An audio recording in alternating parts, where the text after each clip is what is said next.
Halo sahabat petani di seluruh Indonesia. Kembali lagi bersama kami di channel kesayangan Anda. Hari ini kita akan membahas topik yang sangat penting dan seringkali menjadi dilema bagi para petani padi. Saat melihat daun padi menguning, apa yang pertama kali terlintas di pikiran Anda? Pasti banyak yang langsung berpikir, wah, ini tanamannya kurang pupuk. Refleks pertama kita biasanya langsung ambil pupuk urea, NPK, atau pupuk lainnya, lalu disebar dengan harapan tanaman kembali hijau.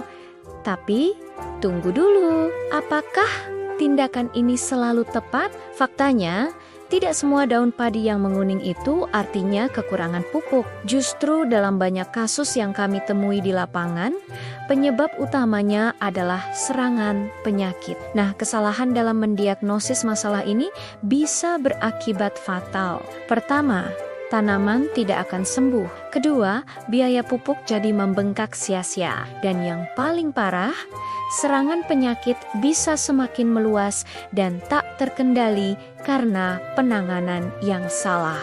Di video kali ini, kita akan kupas tuntas cara membedakan daun kuning karena kurang pupuk dengan daun kuning karena penyakit. Mari kita mulai. Pertama-tama, mari kita pahami dulu mengapa daun bisa menguning. Warna hijau pada daun berasal dari zat bernama klorofil. Klorofil ini ibarat dapur bagi tanaman, tempat memasak makanan dengan bantuan sinar matahari. Ketika produksi klorofil terganggu, warna hijau memudar dan muncullah warna kuning. Gangguan ini bisa disebabkan oleh dua hal utama. Kekurangan nutrisi penting seperti nitrogen atau adanya serangan organisme pengganggu tanaman seperti bakteri, jamur, atau virus. Keduanya sama-sama membuat daun kuning, tapi penyebab dan solusinya sangat berbeda. Mari kita bahas penyakit pertama yang gejalanya paling sering disalahartikan sebagai kekurangan pupuk, penyakit kresek atau hawar daun bakteri. Penyakit ini disebabkan oleh bakteri Xanthomonas oryzae. Gejala awalnya seringkali muncul di bagian tepi atau ujung daun, berupa garis basah berwarna keabu-abuan. Lama-kelamaan, garis ini akan memanjang, mengering, dan berubah warna menjadi kuning jerami, seolah-olah daun itu terbakar atau kering dari ujungnya. Nah, karena warnanya yang pucat kekuningan, banyak petani mengira ini gejala kekurangan nitrogen. Kesalahan fatal terjadi di sini. Jika Anda menganggap ini kekurangan nitrogen dan langsung menambahkan pupuk urea atau pupuk nitrogen tinggi lainnya, apa yang terjadi?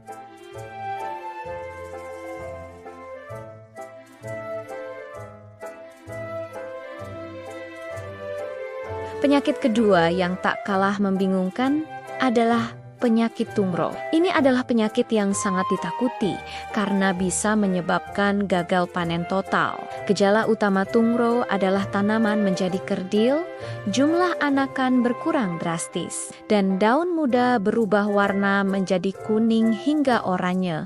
Seringkali dimulai dari ujung daun. Karena warna kuningnya yang sangat mencolok, lagi-lagi petani sering mengira ini adalah masalah kekurangan unsur hara yang parah. Padahal, tumro disebabkan oleh infeksi gabungan dua jenis virus yang ditularkan oleh hama wereng hijau. Jadi, akar masalahnya bukan di tanah atau kekurangan pupuk, melainkan adanya populasi wereng hijau yang membawa virus. Kalau Anda hanya fokus menambah pupuk, sebanyak apapun pupuk yang diberikan, tanaman tidak akan pulih.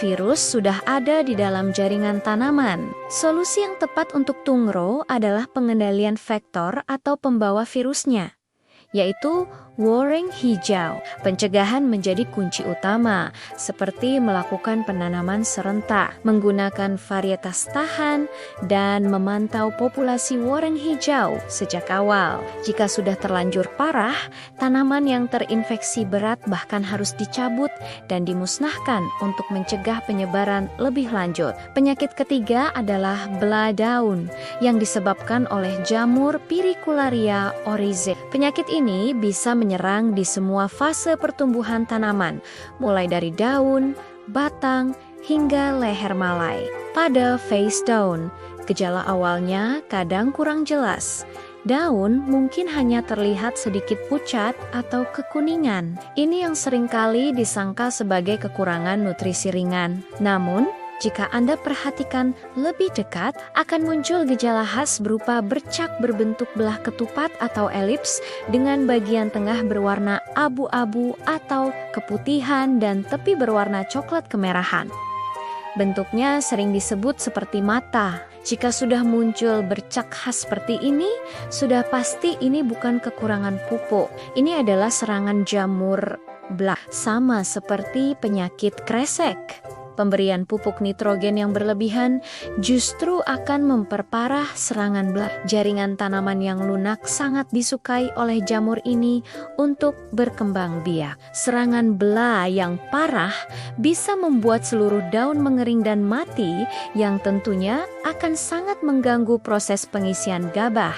Pengendaliannya harus menggunakan fungisida yang tepat dan mengatur pemupukan agar tidak berlebihan. Nah, setelah mengetahui 3 penyakit utama tadi, sekarang pertanyaannya, bagaimana cara kita sebagai petani bisa membedakannya dengan cepat di lapangan? Ada beberapa tips praktis yang bisa Anda terapkan. Tips pertama, perhatikan pola gejala pada setiap helai daun. Kalau daun kuning karena kekurangan unsur hara, misalnya nitrogen, biasanya gejalanya lebih seragam. Daun-daun tua di bagian bawah akan menguning secara merata, dimulai dari ujung lalu menyebar ke seluruh permukaan daun tanpa ada bercak atau garis yang jelas. Sedangkan jika disebabkan oleh penyakit, polanya lebih spesifik. Penyakit kresek ada gejala seperti terbakar dari tepi, penyakit bela ada bercak belah ketupat,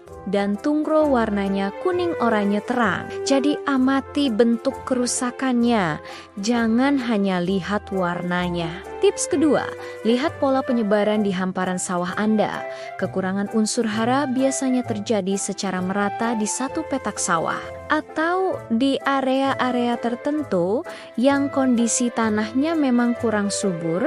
Jadi hampir semua tanaman di area tersebut menunjukkan gejala yang mirip. Sebaliknya, serangan penyakit biasanya muncul secara acak. Awalnya mungkin hanya beberapa rumpun di satu titik, lalu perlahan lehen menyebar membentuk lingkaran atau kelompok yang meluas. Pola penyebaran yang berkelompok ini adalah ciri khas dari serangan organisme pengganggu. Tips ketiga, lakukan tes sederhana. Jika Anda curiga ini kekurangan pupuk, coba berikan pupuk tambahan pada sebagian kecil area sebagai sampel.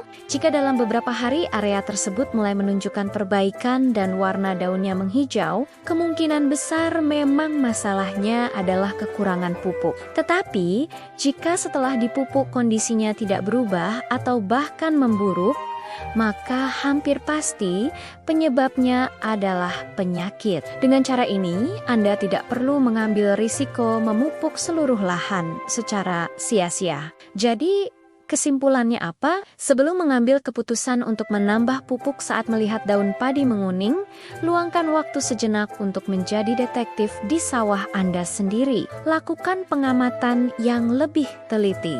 Periksa pola pada daun, lihat pola penyebarannya di lahan, dan jika perlu, lakukan tes kecil. Langkah sederhana ini bisa menyelamatkan Anda dari kerugian yang lebih besar, menghemat biaya pupuk, melindungi tanaman dari serangan penyakit yang lebih parah, dan pada akhirnya mengamankan hasil panen Anda. Ingat selalu, petani yang cerdas adalah petani yang teliti. Jangan terburu-buru mengambil kesimpulan. Dengan pengetahuan yang tepat, kita bisa membuat keputusan yang lebih baik untuk tanaman padi kita. Semoga informasi ini bermanfaat ya Bapak Ibu, sahabat petani semua. Jangan lupa untuk bagikan video ini kepada rekan-rekan petani lainnya agar ilmunya bisa tersebar luas. Jika ada pertanyaan atau pengalaman pribadi, jangan ragu untuk menuliskannya di kolom komentar. Terima kasih sudah Regal Saton. Jangan lupa like, subscribe, dan sampai jumpa di video berikutnya. Salam petani, sukses!